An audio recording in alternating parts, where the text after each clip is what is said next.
ప్రభునందు నాకు అత్యంత ప్రియమైనటువంటి వాళ్ళారా, మన ప్రభువును రక్షకుడినైనటువంటి యేసుక్రీస్తు వారి యొక్క శుభనామములు మీ అందరికీ నా హృదయపూర్వకమైన శుభములు వందనములు తెలియజేస్తున్నాను. ఉదయకాల సమయంలో దేవుని వాక్యాన్ని ధ్యానం చేసుకుందాము. ఈరోజు వాక్య ధ్యానము కొరకు మనం తీసుకున్నటువంటి లేఖన భాగము యెషయా గ్రంథము 66వ అధ్యాయము 2వ వచనం చదువుకుందాం. అవన్నీ నా హస్తకృత్యములు, అవి నా వలన కలిగినవని యెహోవా సెలవిచ్చుచున్నాడు. ఎవడు దీనుడైన అడిగిన హృదయం గలవాడే నా మాట విని వణుకుచుండునో వారినే నేను దృష్టించుచున్నాను. ఏవి ఆయన హస్తకృత్యములు అని మనం తెలుసుకోవాలంటే మొదటి వచనం చదువుదాము. యెహోవా ఇలాగ ఆజ్ఞ ఇచ్చుచున్నాడు. ఆకాశము నా సింహాసనము, భూమి నా పాదపీఠము. మీరు నా నిమిత్తము కట్టనుద్దేశించి ఇల్లు ఏ పాటిది? నాకు విశ్రమస్థానముగా మీరు కట్టనుద్దేశించినది ఏ పాటిది? ఇక్కడ దేవుని వాక్యం స్పష్టంగా మనకు తెలియచేస్తుంది. యెహోవా దేవుడే సెలవిస్తున్నాడు స్వయంగా. ఆకాశము నా సింహాసనం అని చెప్తున్నాడు, భూమి నా పాదపీఠం అంటున్నాడు. అవును పిల్లారా, సర్వోన్నతుడైన దేవుడు, సర్వసృష్టికర్త అయిన ప్రభు తన నోటి మాట చేత సర్వ సృష్టిని ఆయన సృజించి ఉన్నాడు. ఆయన నోటి మాట చేత, ఆ మాటలోని జీవం ఉన్న సర్వ సృష్టి కూడా సృష్టింపబడింది. ఆయన మన సృష్టికర్త.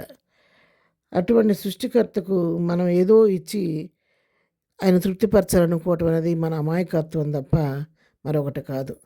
ఎందుకంటే బుద్ధి, జ్ఞానం, సర్వసంపదలు ఆయనలో గుప్తమై ఉన్నాయి. భూమియు దాని సంపూర్ణత నాదని దేవుని వాక్యం సెలవిస్తుంది. ఆకాశాన్ని నేనే నా సింహాసనం అంటున్నాడు, భూమి నా పాదపీఠం అంటున్నాడు.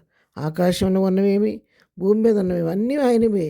ఆయనకి మనం ప్రత్యేకంగా ఇస్తున్నామంటే ఆయన ఇచ్చిన దానిలో నుంచే కొంత మనం తిరిగి ఆయనకి ఇస్తున్నాం తప్ప మనం ఎవరం కూడా ఆయనకు అప్పుగా బాకీగా ఇచ్చేవారు ఎవరం కూడా లేరు. ఆయన మనకి ఇవ్వబట్టి ఇచ్చిన దానిలో కూడా కొంత తీసి ఆయన మహిమ కొరకు మనం ఆఫరింగ్గా ఇస్తూ ఉంటాం అన్నమాట.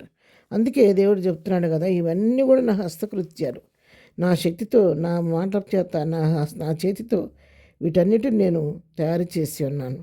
మీరు దేని బట్టి కూడా మీరు అతిశయించడానికి వీళ్ళేది. సమస్తం చేసింది నేను కాబట్టి మీరు చేయవలసింది ఏంటంటే సర్వసృష్టికర్త నాకు లోబడి విధేయత కలిగి నా సన్నిధిలో మీరు భయభక్తులు కలిగి ఉండటమే మీరు చేయవలసింది.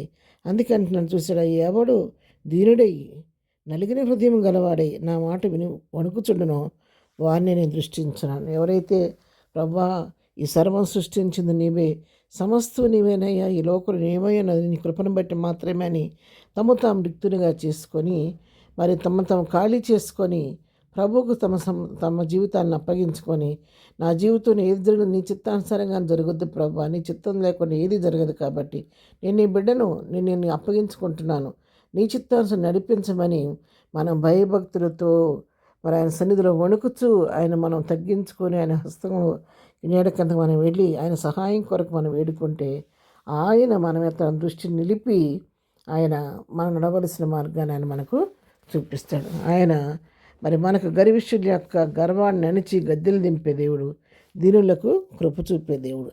అందుకే ఎవరైతే దీనులుగా ఉంటారో, ఆయన కృప కొరకు కనిపెడుతూ ఉంటారో, ఆయన వైపు చూస్తూ ఉంటారో, ఆయన సహాయం కొరకు వేడుకుంటూ ఉంటారో, వారి విషయంలో ఆయన నిశ్చయముగా శ్రద్ధ నిలిపి వారి పట్ల దృష్టిని నిలిపి వారి మీద వారికి మేలు చేసే దేవుడే ఉన్నాడు. ఆ విధంగా మనం ఇంతవరకు ఎన్నో మేలు ప్రభు దగ్గర గురించి పొందుకుందాము. ఇక ముందు కూడా భయభక్తులతో, వినయ విధేయతలతో దీనులు ఆయన కృప కొరకు కనిపెట్టుకుని తగిన సమయమందు ఆయన మనం హెచ్చించే వరకు ఆయన వైపు చూస్తూ ఆయన దగ్గర నుంచి ప్రభు ఇచ్చే గొప్ప ఆశీర్వాదం పొందుకొని ప్రభు కృపలో ముందుకు సాగిపోదాం. ప్రార్థన. ప్రేమ కలిగిన తండ్రి, పరిశుద్ధుడా, నీ పాదములకు కొందనాలు నాయన. ఉదయకాలం మాకు ఇచ్చినటువంటి వాక్య భాగాన్ని బట్టి నీ కొందనాలు ప్రభువా. ఎమ్మాలను గర్వం అతిశయాన్ని తీసివేయండి.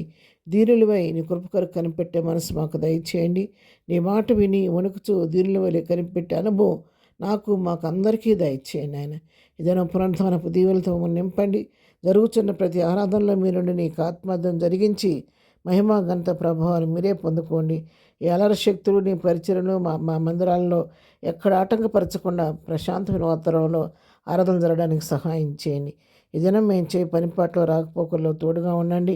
ఈ దినం బర్త్డే, మ్యారేజ్ చేసుకున్నప్పుడు దీవించండి, ఆశీర్వదించండి.